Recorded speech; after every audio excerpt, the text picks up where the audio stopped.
place, Italy. In the mid 18th century, this man observed that just 20% of his garden's tea plants were responsible for producing 80% of healthy pods. This led him to ponder over the nature of unequal distribution. His curiosity extended to the distribution of wealth, where he uncovered that a small segment of population, 20%, held control over 80% of Italy's land. Further research in various industries revealed a similar trend. Majority of the production, about 80%, was often the output of just 20% of companies.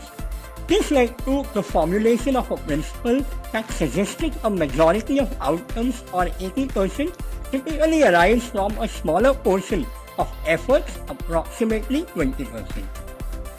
The man was Vilfredo Federico Damaso Pareto, and his realization, later known as Pareto Principle or 80-20 rule.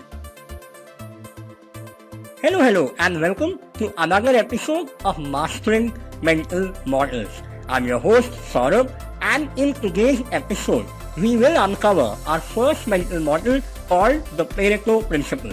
The Pareto Principle, aka 80-20 rule, is a principle that suggests that in many situations, approximately 80% of the effects come from 20% of the causes. This principle was developed by Italian economist Vilfredo Pareto, initially observed in the context of wealth distribution. The Pareto principle has since been applied to wide range of fields and scenarios, suggesting that a relatively small number of factors often contribute to a major portion of an outcome. In business, for example, it's often observed that 18% of sales come from 20% of customers, or 80% of complaints come from 20% of clients. In productivity and time management, it might be found that 20% of one's activity contribute to 80% of results. So, how to apply Pareto Principle in your life? Applying Pareto Principle or the 80-20 rule in life involves identifying areas where a relatively small amount of effort can lead to a large portion of the desired results. This approach can be used to enhance productivity, decision making, and overall efficiency in various aspects of life. Here are a couple of scenarios illustrating its applications. So let's take personal productivity and time management.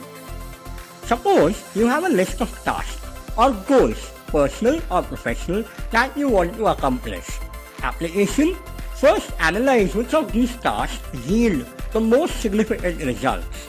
You might find that only a few tasks, say 20% of the list, contribute to the 80% of your most valuable outcomes, such as career advancement, personal growth, or happiness.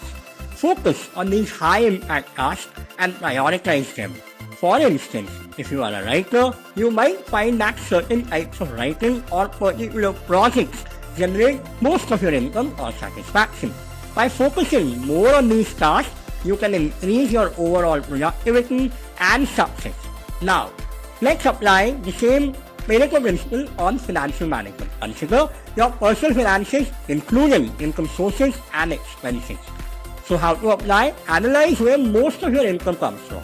Often, people find that a significant portion of their income, say 80%, comes from a few key sources, say 20%. Focus on nurturing and expanding these sources. Similarly, look at your expenses. You might discover a large portion of your expenses, say 80%, come from a few categories, say 20%. By identifying and managing these key expense areas, you can significantly improve your financial health.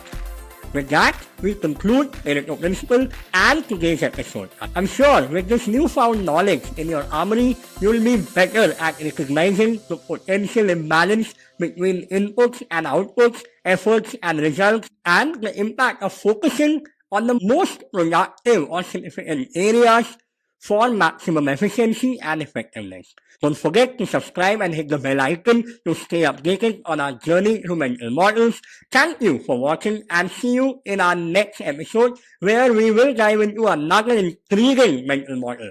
Until then, this is Saurabh signing off. Keep thinking and stay curious.